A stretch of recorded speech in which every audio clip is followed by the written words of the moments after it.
We are here today at the Global Midwest Alliance Food Conference at the Federal Reserve Bank in Chicago, and we have had many interesting speakers, of which you are the keynote today. Could you introduce yourself and give a little bit about your background? Certainly. My name is Daniel Diermeier. I'm a professor at the Kellogg School of Management, where I direct the Ford Motor Company Center for Global Citizenship.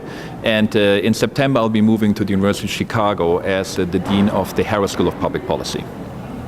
Now, one of the big aspects of your talk was about this new term called private politics, and how with private politics, many of the traditional government regulatory bodies are being bypassed as companies are making decisions. Could you explain that a little bit more? Yes.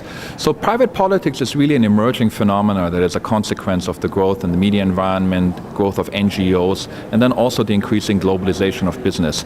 And what it basically means is that advocacy groups are using public sentiment and the media in order to really affect change of business practices.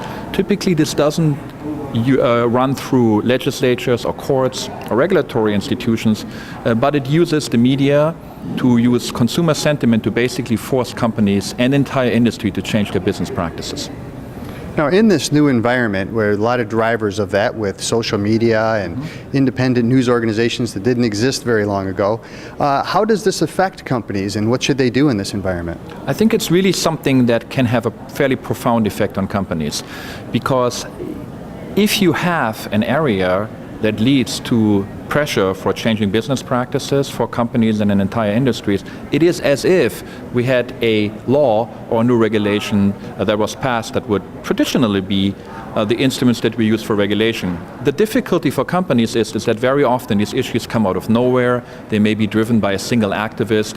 In the area of social media, one person literally can create a platform. So they're difficult to anticipate and plan for, and very often companies are blindsided by these types of events.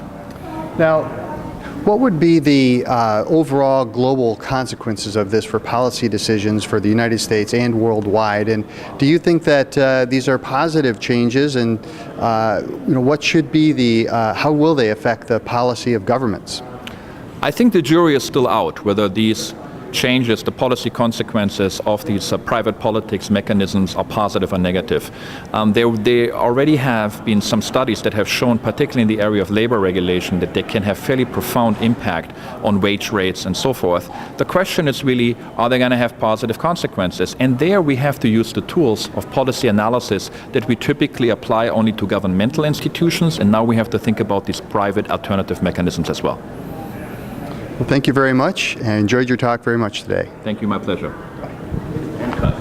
Great. We're in the can.